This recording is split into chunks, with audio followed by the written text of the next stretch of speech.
Hey guys, it's Abby here. I'm going to be showing you how to put in the FFC cables into the ET8550. I'm putting in the individual ends through this iron core clip, and this end will go to the main board. Then I fold over the FFC cables and stick them into the clips that go through the front of the printer. I also want to make sure that the two cables that I have labeled them left top, left bottom, and right top, right bottom. I want the longer one, so I want the left cable to be in front. So you see here I have that longer one in front, because that's the way it needs to fit into the print head area. So I'll switch the view here, camera angle in a little bit, but the cables go through this plastic guide, so when the print head goes back and forth, it doesn't get tangled up, the cables don't get tangled up. So I'll switch the view here in just a second so you can see where I'm feeding this through.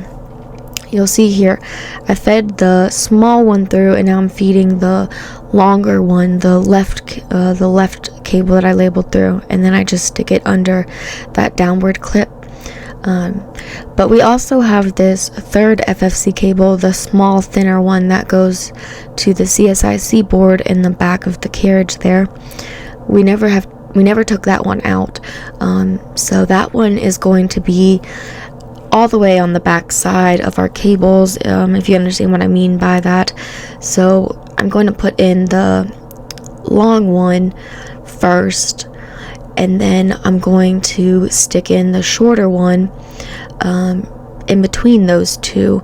So in between the short one, or in between the CSIC FFC cable and then the longer left FFC cable. So now they kind of hug each other and they fit all together, and then we'll just put them through the hole into the carriage. So I put that middle one, the short one, and then I'll put the long FFC cable, the left FFC cable, through there in front of it, because the long one needs to go in front of it to hold it down. Alright, so, and these now here I have the old FFC cables that were burned. In a previous video, the ones that I just put in, Kevin, in a previous video, he showed how to fold these. So I'm just using the old ones as a little bit of a guide to follow along with in putting the new ones back in. When I looked at another ET8550, I saw that the long FFC cable uses double-sided tape to sit against the back of the carriage there. So that's where I'm trying to just create a bit of a fold, and I'll get some double-sided tape and then I'll stick that on there.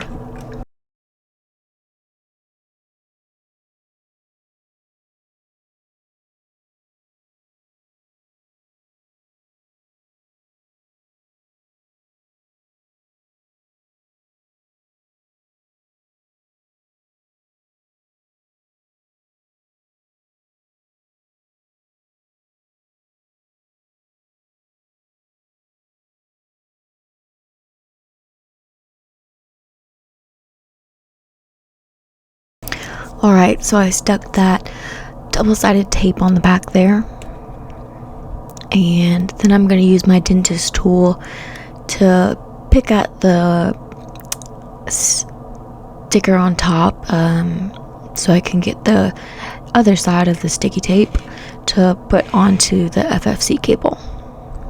Alright.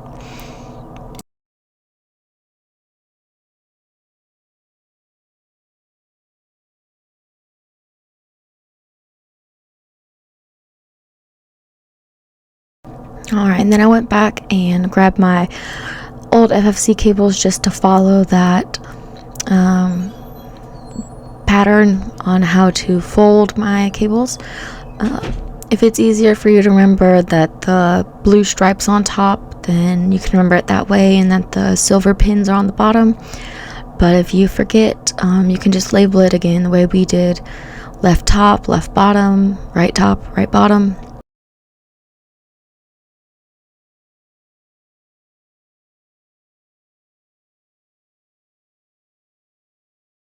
Then I'll just work on making these FFC cables sit in there nice and pretty.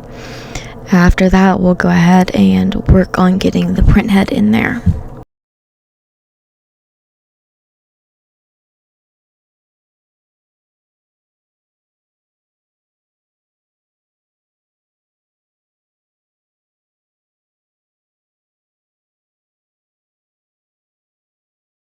Alright, so here is a print head, a test print head that we have. I have it flipped over, and I'm going to go ahead and put in the two large FFC cables. I want the pins to be facing upwards, the silver pins to be facing upwards, and I'm going to stick this FFC cable behind there. And then this is the FFC cable that should be going against that double-sided tape. If you remember that we tried to put it in there, I guess I pulled it off a little bit, but this is how it should be fitted in behind there. So just wiggle it around a bit, figure out the best way for it to fit in there. But this is the gist of how it should sit in there. We just need to readjust our cables as we have moved it out and are putting a new one in.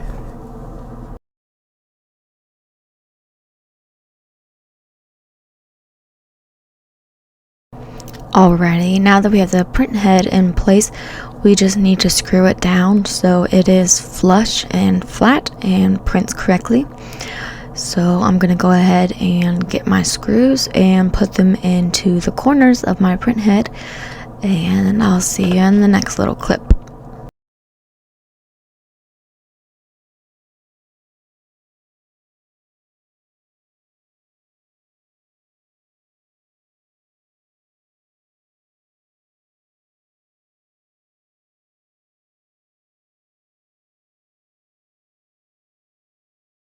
So now I have the main board to this printer.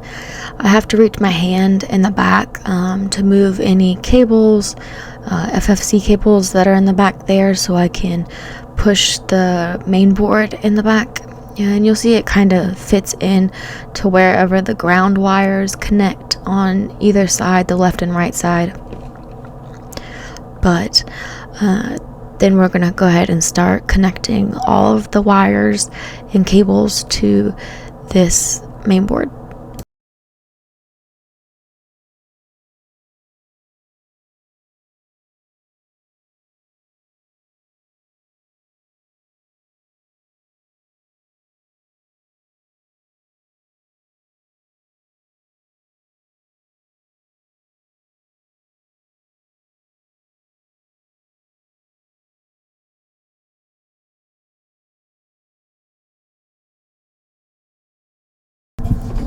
This part was a lot of just feeling around in the back. It's kind of hard to see, but when you understand where a lot of the cables and connections are supposed to go, it's not as hard as you think it will be.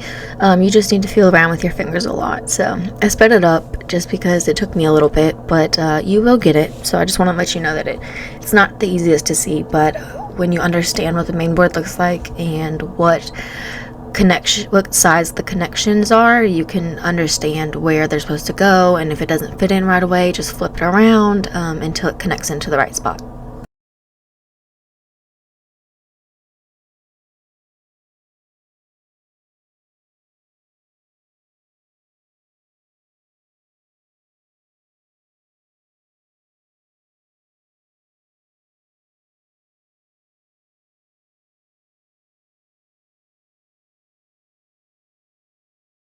Okay, so we had worked on the back of the main board. Now we're working on the front of the main board.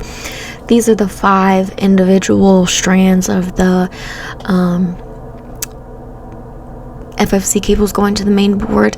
In another video, I had labeled them when I was taking them out. Number 1, 2, 3, 4, and 5. Number 5 is all the way in the back, and labeling them forward, one being in the front. That way I knew which way to put them into the main board. They all go in order though. So again, just reminding people, labeling things can be really helpful when knowing how to put things back into place. So now we're working on the front of the main board, putting FFC cables back in and putting cables back into connectors.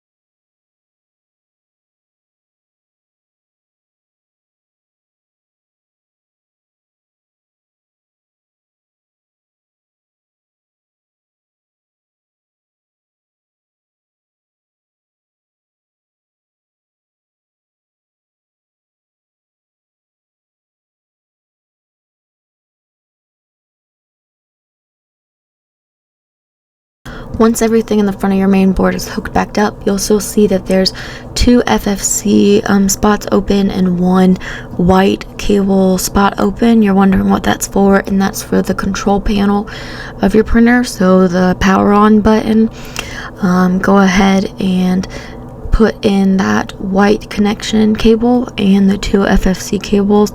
It's going to control the control panel. It's connected to that Wi-Fi card.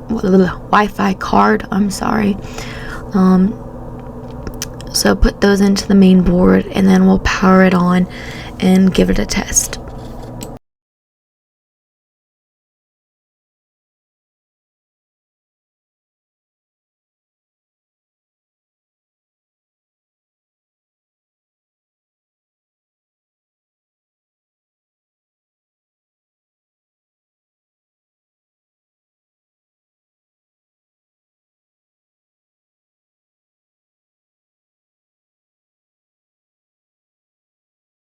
So when we went ahead and powered it on, we saw that the print head and the carriage would only go so far to the left side, and then it would get stuck and return to the home position. So I tried it a couple times, and I still kept getting the same error. One of the first errors we got was just a scanner error where I accidentally put in cable backwards, but then we were just seeing that the carriage and the print head couldn't go any farther than where it was stopping and returning to the home position. So we looked at the encoder strip here, and you can see when I bend it down a little bit, it's really dark, encoded in a dark ink. So my goal here is to go ahead and clean this encoder strip and see if that helps the print head and the carriage be able to move back and forth. So on the far right side of the encoder strip, it is attached to a little metal hook by a spring, but then there's a little notch in the actual encoder strip that's a blank space for it to hook onto a notch. So I unhooked it from the actual notch, and I'm trying to clean at this little spot right where it reads at the beginning. I'm trying to clean out the ink that's dried onto this encoder strip, and what I was using to clean was just a little bit of our red cleaning solution mixed with water in a spray bottle that I sprayed onto the napkin, and then I just wiped it back and forth with my fingers onto the encoder strip. And the reason it was important to clean it is because the encoder strip has lots of little notches, and you can see there that little dried ink that got clogged up on it that I pulled off. And I even used my fingers here to pull off that dried ink. But the reason it's so important is just because the encoder strip has a bunch of tiny small notches that the sensor on the back of the carriage reads. The encoder strip goes to that sensor, and so it's supposed to be able to read it, but the notches are covered with ink, so it can't read the encoder strip, and so that's why it gets stuck and gets sent back to that home position. So not only was the ink covered just in that one spot, but it was covered all over. So that's why I needed to detach the encoder strip from the left side too and clean it. And you can see here against the back of my white napkin, that black or blue ink, whatever dark colored ink that was, that's stained on there. Not really stained, but it's just dried on there to the point where I can clean it off. So that's what I needed to do, and that's what I ended up doing for the rest of this video. It's just gonna go ahead and clean this encoder strip, and then I'll put it back on there, and then we'll run a test again.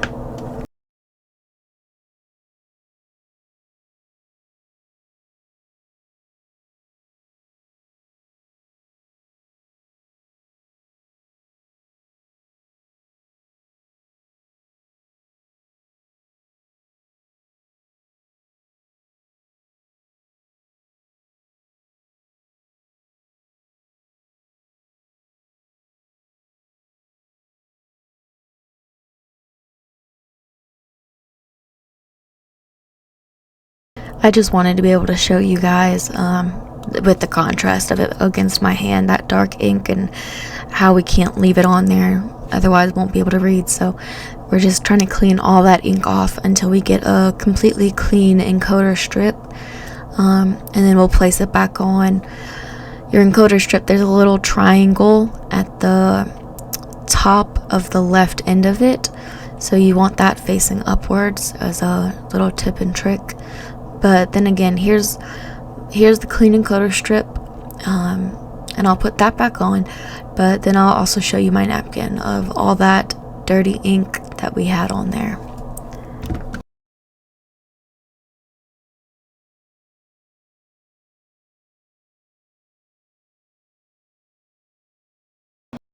So we power this back on, and we get one small error, which is really easy to fix. You can see I'm holding this control panel because it's not screwed in anywhere, and the cable from the Wi-Fi card to the main board falls out. So that's the error that we get, which is just easy to fix. Plug it back in. But we can see that the print head in the carriage goes back and forth. It can read the encoder strip. So we did it. We put the FFC cables back in, and we cleaned the encoder strip. And happy printing, everyone!